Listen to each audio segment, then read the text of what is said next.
ስሙ የተመሰገነ ይሁን። ያው እንግዲህ ካፌ ያለ ከውጭ ደግሞ እዚያው ላይ ምሽት ነው። ስለዚህ አጠር ያለ ትምህርት ይኖረናል። ያው በእኔ አጠር ያለ ማለት አንድ ሰዓት ነው። ሰምታችሁ ይሆናል። ከኔ አቆጣጠር እንደዛ ነው እንጂ አንዴ ከጀመርኩ ጨርስ አይመስለኝም።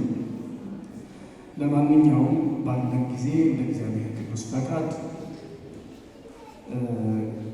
የእናት እንባ የሚል ርዕስ ያለው የሉቃስ ወንጌል ምዕራፍ 7 ቁጥር 11 ላይ እንማማርበታለን። ከዚህ ጀምሮ ባለው ማለት ነው። ሉቃስ ምዕራፍ 7 ቁጥር 11 ጀምሮ እስከ 17 ድረስ ነው ያለው። ይህንን ታሪክ ለመማር የእናት እንባ የሚል ርዕስ ያለው ትምህርት ይኖረናል። ይሰማል አይደል? አራ አንሳት አልቆይም እየተመለከቱ ሰዎች ነው። በህግ አምላክ እስኪ ምን አልኳችሁ? የእናት እንባ የሉቃስ ወንጌል ምዕራፍ 7 ከቁጥር 11 እስከ 16 ወይም 17 ድረስ ያለ ታሪክ ነው። ታሪኩ እንዲህ ነው። በነገውም ናይን ወደምትባል ወደ አንዲት ከተማ ሄደ። ደቀ መዛሙርቱም ብዙ ሕዝብ ከእርሱ ጋር አብረው ሄዱ። ናይን ከተማ ሲደርስም እንዲሆን መድኃኒታችን ኢየሱስ ክርስቶስ ማለት ነው ወደ ከተማይቱ በር በቀረበ ጊዜ እነሆ የሞተ ሰው ተሸክመው አወጡ። ምን ያለ ሰው? የሞተ ሰው ተሸክመው አወጡ። እርሱም ለእናቱ አንድ ልጅ ነበረ፣ እርሷም መበለት ነበረች። መበለት ማለት ባሏ የሞተባት ወይም ባሏ ከእሷ ጋር አብሮ የሌለ ማለት ነው። መበለት ነበረች። ብዙም የከተማ ሕዝብ ከእርሷ ጋር አብረው ነበሩ። ጌታም ባያት ጊዜ አዘነላትና አታልቅሺ አላት። ቀርቦም ቃሬዛውን ነካ፣ የተሸከሙትም ቆሙ። አለው አንተ ጎበዝ እልሃለሁ ተነስ። የሞተውም ቀና ብሎ ተቀመጠ፣ ሊናገርም ጀመረ። ለእናቱም ሰጣት። ሁሉንም ፍርሃት ያዛቸውና ታላቅ ነቢይ በእኛ መካከል ተነስቷል፣ ደግሞ እግዚአብሔር ሕዝቡን ጎበኘ እያሉ እግዚአብሔርን አመሰገኑ ይላል። እንግዲህ ይህች መበለት በግብር የምትታወቅበት በመጽሐፍ ቅዱስ በግብራቸው የሚታወቁ ብዙ ሰዎች አሉ። ለምሳሌ አብይ ጾም ላይ የምታስታውሱት መጽሐፉ የተባለ ሰው በበሽታው ይታወቃል። ከበሽታው የተነሳ ስሙ ጠፍቷል። ይህቺ እናትም በመጽሐፍ ቅዱስ ስሙ አልተጠቀሰም። መበለት ተብላ የተጠቀሰችው ከባሏ ጋር የማትኖር ሴት ማለት ነው። ይህቺ ሴት አንድ ልጅ ነበራት፣ ሞተባት እና ልጇን ለመቅበር ብዙ ሰው ተሰብስቧል። ይህንን የሞተ ልጇን ለመቅበር ብዙ ሰዎች ወደ መቃብሩ ሲሄዱ መድኃኒታችን ኢየሱስ ክርስቶስ መንገድ ላይ ያገኛቸው። ይገርማል። ለሞተው እኮ አዝኖ ነው ክርስቶስ አምላካችን። ነገር ግን ከሞተው ልጅ ይልቅ በሞተው ልጇ ምክንያት ስለምታለቅሰው እናት አዘንና ከሞተው ልጅ ይልቅ ስለ ሞተው ልጇ የምታነባ የምታለቅሰው እናት አየና ባያት ጊዜ አዘነላት፣ አታልቅሽ አላት። ቀርቦም ቃሬዛውን ነካው አለ። የሞተው ቃሬዛውን ልጁ እስኪ ይህንማ በደንብ እንነጋገር። የሞተው ልጅ ወይስ ቃሬዛ? ቃሬዛ ሲጀመር አይሞትም፣ አይነሳም። የሞተ አስከሬን የተሸከሙበትን ቃሬዛ ነካው። አስከሬኑን አለ አስከሬኑ ያረፈበትን ቃሬዛ ነካው። የተሸከሙትን ቆሙ። ከዛ ቃል ተናገረ እንዲህ ብሎ አንተ ጎበዝ እልሃለሁ ተነሳ። የሞተውን ቀና ብሎ ተቀመጠ፣ ሊናገር ጀመረ። ለእናቱም ሰጥቷታል። ያስደናቂ ነገር ነው። እስኪ አጠር አድርገን ወደ ትርጉሙ ደግሞ እንሂድና ትምህርታችንን እንቋጨው። በጣም አጭር ትርጓሜ እንስተው። ይህች መበለት ምንድን ናት የሚለው የቤተ ክርስቲያን ሊቃውንት አባቶቻችን ብዙ መንገድ ተረጎሙት። አንደኛ ቅድስት ቤተ ክርስቲያን ናት አሉ። ቅድስት ቤተ ክርስቲያን ናት። ይህቺ ቅድስት ቤተ ክርስቲያን ልጅ አላት። አንድ ልጅ አይደለም፣ ብዙ ልጆች አሏት። ልጆቿ ሲሞቱባት ይህቺ ቅድስት ቤተ ክርስቲያን ታለቅሳለች። ስለ ጠፉት ልጆቿ፣ ስለ ሞቱ ልጆቿ፣ በሃይማኖት በኃጢአት ለጠፉባት ልጆቿ የምታለቅስ ቤተ ክርስቲያን እናታችን ናት። ቤተ ክርስቲያን ሲባል መቼስ ይሄ ህንፃውን ቆርቆሮና ግድግዳውን ድንጋዩን እንዳልሆነ ታውቃላችሁ። የምዕመናን ህብረት፣ በሰማይ ያሉ ድል የነሱ ጻድቃን፣ በምድር ያሉ የሚጋደሉ ቅዱሳንና እዚህ ምድር ላይ ያለን ክርስቲያኖች ህብረት ነው ቤተ ክርስቲያን የሚባለው። ይህች መበለት የዚህች ቤተ ክርስቲያን ምሳሌ። አንድ ሰው ሲጠፋ በታላቁ የመላእክት ህብረት እንኳን ሐዘን ይሆናል። አንድ ሰው ደግሞ ጠፍቶ ሲመለስ በመላእክት ከተማ ሳይቀር ደስታ ይሆናል። ቅድስት ቤተ ክርስቲያን ለጠፉ ልጆቿ ይሙቱ ይጥፉ አይደለም፣ መስቀል ላይ የተማረችው ጸሎት አላት። የሉቃስ ወንጌል ምዕራፍ 23 ቁጥር 40 ጀምሮ ያለው ክርስቶስ አምላካችን እየቸነከሩት እያደሙት እየወጉት እርቃኑን ሰቅለውት የምታውቁትን አንድ ቃል ተናግሯል። የሚያደርጉትን አያውቁምና ምን በላቸው። ሁልጊዜ ቤተ ክርስቲያናችን የምትቃጥተው የዘወትር ጸሎቷ ይሄ ነው። እያደሟትም እያቃጠሏትም እየወጓትም ቅድስት ቤተ ክርስቲያን የምትጸልይ ነው። እኔ በጣም የሚገርመኝ እስከ ዛሬ ድረስ ለሰራዊት እንደምትጸልይ ታውቃላችሁ። ቅድስት ቤተ ክርስቲያን ለሰራዊት ማለት ለመንግስት ሰራዊት ማለት ነው። ትጸልያለች እኮ ቤተ ክርስቲያን። ለሀገር መሪዎች ትጸልያለች። የሃይማኖቱን ያልመሰለም ቤተ ክርስቲያን እንደዚህ ያደርጋል እንደዚህ ያደርጋል ብላ ከኋላ ታሪክ ጋር ምንም ግንኙነት ሳይኖራት በቃ ባለበት ጥበብን ግለጥለት፣ እድሜ ስጠው፣ ልብ ስጠው በማለት የሚወጓት የሚቸነክሯት ሰዎች ካሉ ደግሞ እነሱንም ልብ ስጣቸው፣ የሚያደርጉትን አያውቁምና ይቅር በላቸው እያለች ዛሬም ከክርስቶስ የተማረችውን ጸሎት የምትጸልይ ቤተ ክርስቲያን ናት። ለጠፉባት ልጆቿ ትጸልያለች እንጂ አትረግም። ይህች ቅድስት ቤተ ክርስቲያን ስታለቅስ ሲያያት አታልቅሽ። እንዲያውም ይሄ ትልቅ ምስጢር በመኃልየ ምዕራፍ 6 ቁጥር 5 ላይ ተጽፎ ይገኛል። ሚጢ አዕይንተኪ እማንጻሬ፣ ልቤ ወዳጄ ሆይ ዓይኖችሽ አውቀውኛልና ዓይኖችሽን ከፊቴ መልሽ ይላል። አውቀውኛልና ዓይኖችሽን ከፊቴ መልሽ። እስመ እማንቱ አፍሃኒ፣ ዓይኖችሽ አስፈርተውኛልና አውቀውኛልና ይላል። ይገርማል። እግዚአብሔር ደግሞ የማንን ዓይንን የሚፈራ ምን አይነት ዓይንን የሚፈራ ያላችሁ እንደሆነ የቤተ ክርስቲያንን ዓይን። የቤተ ክርስቲያን ዓይኖች ምን ሲሆኑ ነው ክርስቶስን እንደው የሚያውቁት? የሚያለቅሱ ዓይኖች። እግዚአብሔር ሁከት ሲባል ይሄ ሰው እንደሚታወቅ ሁከት አለ። ደግሞ ሌላ እግዚአብሔር ሁከት መንፈሳዊ ይባላል። ሁከት መንፈሳዊና ዓይኖችሽ አውቀውኛልና ዓይኖችሽን ከፊቴ መልሽ። እግዚአብሔር ሲያለቅሱ የሚያያቸውን ዓይኖች በእውነት እንዲሁ እንዳለቀሱ እንዲኖሩ አይፈልግም ማለት ነው። መኃልየ ምዕራፍ 6 ቁጥር 5 ላይ የምናየው እሱ ነው። የቅድስት ቤተ ክርስቲያንን እንባ፣ የምዕመናንን እንባ የሚያብስ የምዕመናንን እንባ እንዲያውም አንድ አምብሮስ የሚባል ሊቅ እንደ ስፖንጅ የሚጠርገው ብሎ ይገልጠዋል። ቃሉ ከእንግሊዝኛ የተወሰደ ስለሆነ ስፖንጅ እንግዲህ ምን ሊሆን እንደሚችል በቃ የሚመጠው ያደርቀው ማለት ነው። ዝም ብሎ እንዲሁ የሶፍት ሲሳይ ሆነው እግዚአብሔር የሚያየው እንባ ነው። አሁን ይችን መበለት እንዲህ አላት። ጌታን ባያት ጊዜ አዘነላትና አታልቅሺ አላት። እስኪ አብራችሁ በሉ ብቻ የለምን በዚህ ሙቀት እናገራለሁ።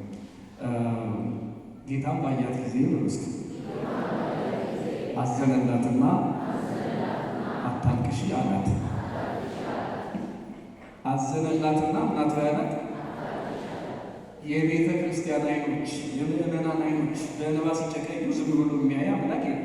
በነገራችን ላይ ረጅም ጊዜ አንድ ጉዳይ ላይ እየጸለያችሁ ያልተሰማችሁ ከሆነ መቼም ብዙ ምክንያቶች ይኖሩታል። እግዚአብሔር ወይ አይጠቅመንም፣ ብዙ ጊዜ የምትማሩት ትምህርት ነው። አሊያም ደግሞ በደንብ ወደ እሱ እስክንቀርብ ድረስ ወደ እሱ ተጣብቀን ካንተ አልለይም ማለትን እስክንለማመድ ድረስ እግዚአብሔር ይዘምራል። ይህንን አባቶቻችን ተላዝቆ ተስዕል ይሉታል። ከሱ ጋር መጣበቅ፣ ከሱ ጋር መኖርን መለማመድ ማለት ነው። ዮሐንስ ወልደ ነጎድጓድ ደግሞ በቅዳሴው ይትዔገሥ ከመ ዘኢያእምር፣ እንደማያውቅ ይታገሳል። ያረምም ከመ ዘኢይሰምዕ፣ እንደማይሰማ ዝም ይላል። እግዚአብሔር ሁሉን ይሰማል፣ ግን በትዕግስቱ ትዕግስትን ያስተምረናል። ታውቃላችሁ አዳም ሔዋን መቼም የኃጢአት በኩር ስለሆኑ ወይም ደግሞ ጀማሪዎች ስለሆኑ ከእነሱ ውጭ ሌላ ብዙ የምንናገርበት ነገር የለምና አዳም ሔዋን በመቸኮል ዕፀ በለስ ነበሩ። ትዕግስትን ሲያስተምራቸው ምን አደረገ?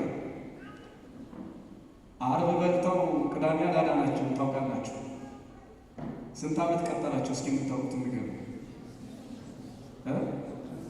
ይሄ በመንቀጭቀጭ የተበላ ይሄ በችኮላ የመጣ ኃጢአት በትዕግስት ነው ድል መነሳት እና ትዕግስትን ሲያለማምዳቸው 5500 ዘመን ሲፈጸም አድናሉ። አያችሁት?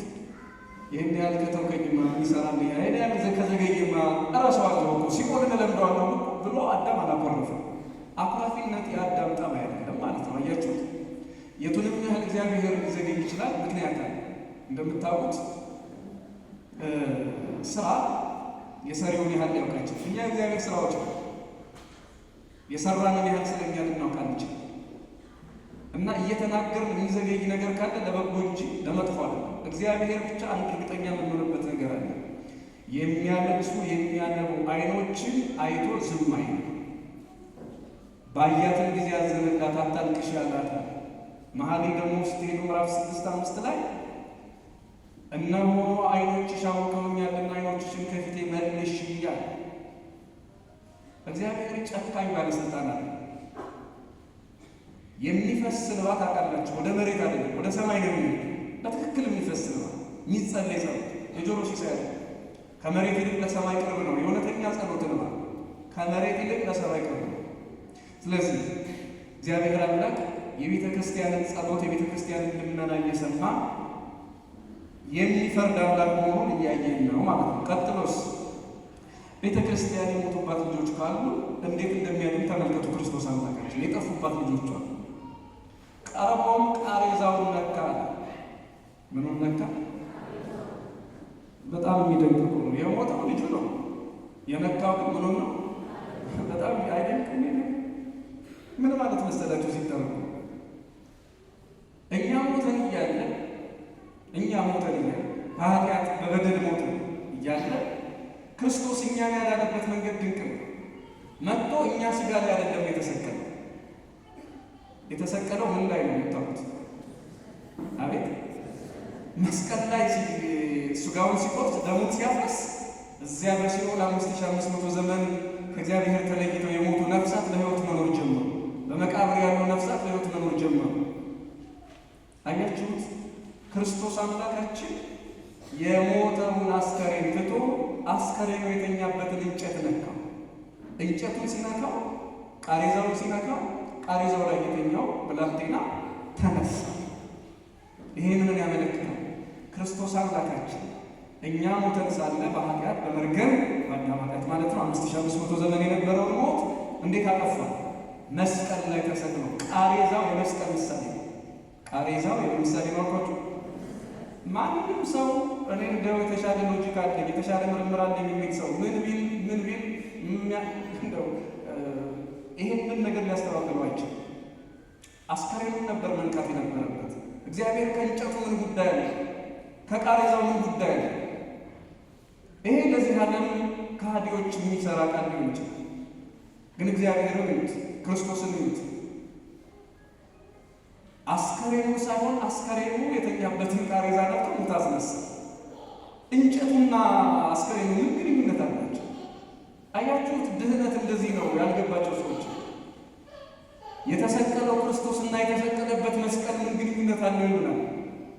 በጣም እንጂ ያለ እንኳንስ እሱ ስጋውን የቆረሰበት ደሙን ያፈሰሰበት መስቀል ይቅርና ይሄው ተሸካሚዎቹ የጥንግጥ የነበረ እንጨት ክርስቶስ ሲነካው ክርስቶስ እጁን ሲጭንበት ያ ሞቶ የነበረ ነፍስ ከሥጋ የተለየው ያ የተገነዘው ሰው ፈጥኖ ተነሳ። ይሄ እንዴት ሆነ? በእናቱ እንባ። አሁን እኛ ይሄ ሰው ሊቀበል ሰዎቹ ተሸክመውት መንገድ ላይ ነበሩ ብያቸዋለሁ። ስናነብ ከመጀመሪያ ናይን ወደምትባል አንዲት መንደር ከሄደ እያለ ወደ ከተማይቱ በር በቀረበ ጊዜ ነው የሞተ ሰው ተሸክመው አወጡ ነው የሚለው። መንገድ ላይ ነበሩ። ይህ አስከሬን ክርስቶስን ወይም ክርስቶስ ይህንን አስከሬን ያገኘው መንገድ ላይ ነው። በደንብ ያዙ። ምን ላይ? እስኪ ጮክ በሉ። መንገድ ላይ። እችን ደግሞ ባጭሩ ልንገራችሁ። መንገድ ምንድን ነው የሚለው ከዚያ በፊት አንዲት ነገር በዚህ ነው። ያው ሰፊ ትምህርት ባለምናገርም የለኝም። በዛ ላይ ሙቀቱ ይቻል አይደለም። በዚህ በዛ ላይ መጋኛ ሊያስመታ ይችላል። እዚህ ሙቀት እዛ ማለት ሲመጣ ማለት ነው። ግን እንዲሁ ይሻላል መከፈቱ። ደግሞ እንዳዘቡት መጋኛው ይሻላል ከሙቀቱ።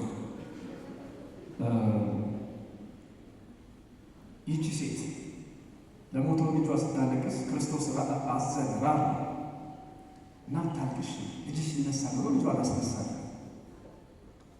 ከልጅ መበለትና ከድንግል ማርያም ለኢየሱስ ክርስቶስ ማን ይቀርበዋል? እስኪ ንገሩ። ምን አላችሁ? ምን አንድ ነው ሁለታለ ምንም አላብራራው። ከዚህ የዚህች መበለት ልጅ የሞተው ልጇ ሞቷል፣ አልሰማም። እባክህ ክርስቶስ ወይ ማረግ የሚል አንደበት የለውም። ታስሯል፣ ዝም ብሏል፣ አፈሩ። የሞተው ልጅ ሞቶ በአስከሬን ሊቀበር እየሄደ የእናቱን እንባ ሰማ። በነገራችን ላይ የጸሎት ሀሳብ የፍትሐት ሀሳብም አንዱ ይሄ። አሁን አንዳንድ ሰዎች እናንተ ክርስቲያኑ ክርስቶስ ከፈረደበት እዚህ ምድር ላይ ሳይሆን ከኖረ በኋላ እናስምራለን ብላችሁ አስከሬን ትጎትታላችሁ። እናንተ የአስከሬን ሚዜዎች የሚል ቃል በቃል ሰዎች ሲናገሩ ሰምተናል። እንኳን እግዚአብሔር ስም እየተጠራ የሚጸለየው ጸሎት ወይኔ ልጄ እንኳን እግዚአብሔር የሚሰማው ጸሎት ነው። ይሄው መጽሐፍ ቅዱስ የሚናገር እንዲያው ካንተ በፊት ያርገኝ ልጄ የሚለው እንባ የእናት እንባ እንኳን ጸሎት ሆኖ የሞተ ሰው ምሕረት እንዲያገኝ ምክንያቱ ነው። አያችሁት? ቤተ ክርስቲያን ከመጽሐፍ ቅዱስ የተለየ ምንም ነገር የላትም ስንል ሰዎች ሳያውቋት ጥርስ ይነክሱባታል። ሰዎች ሳያውቋት እንዲሁ ይጠሏታል፣ ያስጠሏታል። ከዚያ ውጭ ግን እዩት፣ የእናቱን እንባ ሰምቶ የሞተውን ልጅ ከተገነዘበት መግነዝ እንዲፈታ ከተኛበት ቃሬዛ በሕይወት እንዲናገረና ለእናቱ በሕይወት እንዲያናግራት በሕይወት እንዲታያት እንዲያያት ምክንያት የሆነ የእናቱ እንባ። ለሞተ ሰው ማልቀስ ዋጋ እንዳለው ይሄው ክርስቶስ ምስክራችን። ለቅሶ እንኳን ዋጋ ነው፣ እንኳን ጸሎቱ ማለት ነው። እንኳን ክርስቶስ ወይ ማረው የሚለው ጸሎት ይቅርና አቤቱ ይህችን ነፍስ ማራት ይቅር በላት የሚለው ይቅርና እንዲሁ ተራ ጸሎት ተራ ለቅሶ እንኳን በእግዚአብሔር ፊት ዋጋ ኖሮት ወይ ልጄ ማለት በእግዚአብሔር ፊት ዋጋ ኖሮት ይሄው የሞተ ሲያስነሳ እናያለን። ክርስቲያኖች፣ የኦርቶዶክስ ተዋሕዶ ቤተክርስቲያን የኢትዮጵያ ኦርቶዶክስ ተዋሕዶ ቤተክርስቲያን መሰሎቿ ስለ ፍትሐት ያላቸው ትምህርት ዝም ብሎ ከሜዳ የመጣ አይደለም። ይህንንም ግረ መንገዱ ልነግራችሁ ፈልጌ ነው እና እመቤታችን ቅድስት ድንግል ማርያም ከዚች መበለት በላይ ክርስቶስን ልጄ ማለት የቻለች እናት ናት። ስለኛ የተሰጣት ቃል ኪዳን፣ ስለኛ የተቀበለችው የምህረት የቤዛነት የምልጃ ክብር ክርስቲያኖች ከዚች መበለት በላይ እግዚአብሔር ይሰማል፣ ክርስቶስ ይሰማል። ይሄው ልጄ ሞተ ብላ ለምታለቅስ ሴት ስለ እናቱ ብሎ ስለ ልጁ እናት ብሎ ይቅር ካለ ከኋላ ስለ እናቱ ስለ ድንግል ማርያም ብሎ ደግሞ የማይምር ክርስቶስ ሊኖር እንደማይችል ይኸው የመጽሐፍ ቅዱስ ምስክራችን ነው እና በእናቱ በድንግል ማርያም ልጃ በእናቱ በድንግል ማርያም እንባ እኛን ይምረን ዘንድ የታመነ አምላክ ነው ያለን። ክርስቶስ አምላካችን ስለ እናቱ ስለ ድንግል ማርያም ብሎ ሁላችንን በፍቅር ከሞትንበት የኃጢአት አልጋ ሁላችንን ያስነሳል። ቀጥሎ ልነግራችሁ የመጨረሻ ፈልገው ይሄ ሰው እንዳይነበረ ሞቶ ክርስቶስ አገኛልኳቸው ቃሬዛ ላይ እና ቃሬዛው ተሸክመው የት ነበር እየሄዱ ያሉት? መንገድ ላይ። እስቲ ድገሙት። የት ነው ያገኘው? መንገድ ላይ ሞቶ የተገኘ ሰው ነው ይሄ ጎልማሳ። የመበለቲቱ ልጅ መንገድ ላይ ነው ክርስቶስ ያገኘው። መንገድ ላይ ሞቶ መገኘት ምንድን ነው ትርጉሙ? የእኛም ሞት አሁን ስለ ትንሣኤ ስንናገር ክርስቲያኖች ክርስቶስ ተነሳ እኛንም ማስነሳ እያለች ቤተክርስቲያን ስትዘምር ከመቃብር ስለ መነሳት ብቻ እንዳልሆነ መቼም ተምራችኋል። ሰው የሚሞትበት መንገድ ብዙ ነው። ሰው ከእግዚአብሔር ከተለየ የሞተ ነው። ሰው ከቤተ ክርስቲያን ከተለየ የሞተ ነው። ሰው ከመንፈሳዊ ሕይወት ከራቀ የሞተ ነው። ከዚህ አንጻር ሞት አፈር ውስጥ መግባት ብቻ ነው እና መንገድ ላይ የሞቱ ሰዎችን ይወክላል። ምንድን ነው መንገድ ላይ መሞት? ምንድን ነው መንገድ ላይ ሞቶ መገኘት? እስኪ ባጭሩ የማቴዎስ ወንጌል ምዕራፍ 13 ቁጥር 5 ጀምሮ መድኃኒታችን ኢየሱስ ክርስቶስ ስለ ዘር ያስተምራል። ስለ ዘር ሲያስተምር በመንገድ ዳር የወደቀ ዘር አለ፣ የሰማይ ወፎች ለቀምቶ የሚበሉት ይላል። በመንገድ ዳር የወደቀ ዘር አለ። በምን ዳር? አቤት አያችሁ፣ መንገድ ዳር የወደቀ ዘር ማለት ይሄ ልጅ ነው። ወይም ደግሞ በሌላ መንገድ ከእውነተኛውና ከትክክለኛው እርሻ ፈንድቆ ከመልካሙ መሬት ውጪ የወደቀ ዘር የሰማይ ወፎች ለቀሙት ማለት አጋንንት ለቀሙት ወሰዱት ማለት ነው። የተማረውን ትምህርት እንዳያስተውልና በሕይወት እንዳይኖር አደረጉት ማለት ነው። በሌላ መልኩ ግን የሚገርማችሁ መንገድ ዳር መገኘት፣ መንገድ ዳር መውደቅ ማለት መንገድ ያው እንግዲህ ክፉዎች ብቻ የሄዱበትም ክፉዎችም ደጋጎችም ይራመዱበታል አይደለም። ሁሉም ነው፣ እንስሳም አራዊትም ይራመዱበታል አይደለም። መንገድ እንደዚያ ነው። ወይ አንተ ክፉ ለበዚያ አታልፍም አይደለም። መንገድ ክፉዎች ክፉ ሰዎችም ደጋግ ሰዎችም ይራመዱበታል። ታዲያ እንደዚያ ከሆነ መንገድ ማለት ክፉዎችም ደጋግ ሰዎችም አራዊትም እንስሳት የሚመላለሱበት ይሄ መንገድ አቋም የሌለው ምርጫ የሌለው መልክ ይሄ ኦሪጂናል ከለር እንደሚባለው የሌለው ሰውን ይመስላል። ይሄ መንገድ ላይ ሞቶ ክርስቶስ ያገኙ ይሄ ወጣት ምናልባትም በዚህ ዘመን የሞተ ልብ ያላቸው መንገድ የሆነ ልብ ላላቸው ሰው ትልቅ ምሳሌ ነው። ጎዳና የሆነ ልብ ላላቸው እስኪ ንገሩ። መንገድ ዳር የወደቀው ቢያንስ 3 ችግር አለበት። መጀመሪያ የሰማይ ወፎች ይለቅሙታል ብለናል። መንገድ ዳር የወደቀው ከዚያ አስከትሎ ምን ይሆናል? የሰማችሁ ማለት ምን ይሆናል? ክፉ ሰዎች መልካም ሰዎች ይረግጡታል ብለናል እና የሚረገጥ ዘር ነው ማለት ነው። የመጣው የሚረግጥ መንገድ ዳር ወድቆ የተገኘው ዘር እንደዚያ ከሆነ ባጭሩ ትርጉሙ ምንድን ነው? ይህ ትምህርት ክርስቲያኖች እዚህ ማህበራዊ ሚዲያ ላይ ብዙዎቻችሁ አይታችሁ ሊሆን ይችላል። ሰኞ ፕሮቴስታንት፣ ማክሰኞ ኦርቶዶክስ፣ ረቡዕ ሙስሊም፣ ሐሙስ እንደገና ተመልሶ ፕሮቴስታንት የሚሆን ሰው አይታችኋል። ይሄ ነው መንገድ ዳር የተገኘ ዘር ማለት እንዲህ አይነት ሰው ነው። የመጣ ሁሉ የሚረግጠው ማለት ነው። የመጣ ሁሉ የሆነ ነገር ሲለው ልወቅ፣ ልጠይቅ፣ ላምብ፣ ልማር ሳይል እንዲሁ ዝም ብሎ በየቀኑ በየጊዜው ሃይማኖትና ቤተ እምነት የሚቀያየር ማለት ነው። በእርግጥ ሃይማኖት አንድ ነው፣ ቤተ እምነትም አንድ ነው። ግን በተለምዶ የምንለው የሚቀያየር ሰው ነው። እንደዚህ አይነት ነገር በተለይ በዚህ ዘመን በጣም የተለመደ ነው። የሚገርማቸው እንዲህ አይነት ሰዎች ምን ይላቸዋል መጽሐፍ ቅዱስ? የመንገድ ላይ ዘሮች ናቸው። የምን ዘር? አቤት!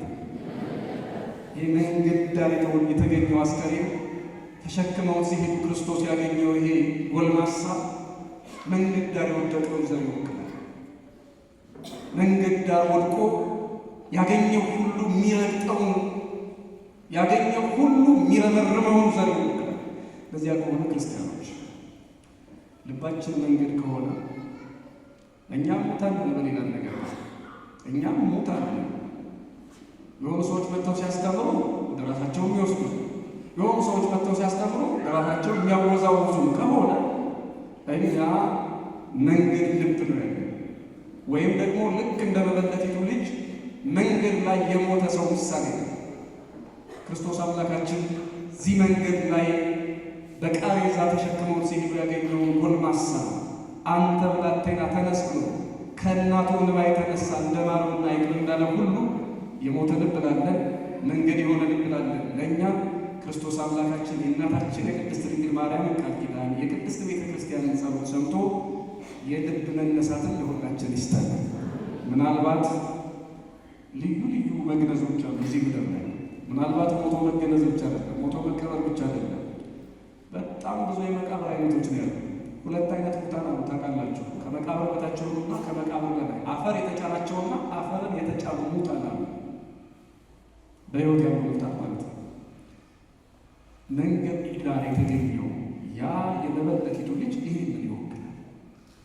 ነፍስ ያላቸው ግን የሞቱ መንገደኛ ሁሉ እንደፈለገ የሚያደርጋቸው የመጣው ስብከት የመጣው ዘመናዊ ነገር ሁሉ የሚያስደስታቸው ማለት ነው። የመጣው ጎርፍ ሁሉ የሚጠርጋቸው ማለት ነው። በተለይ በዚህ በዘመነ ዲጂታል በሆነ ዘመን ይህንን ነገር እያየ ነው።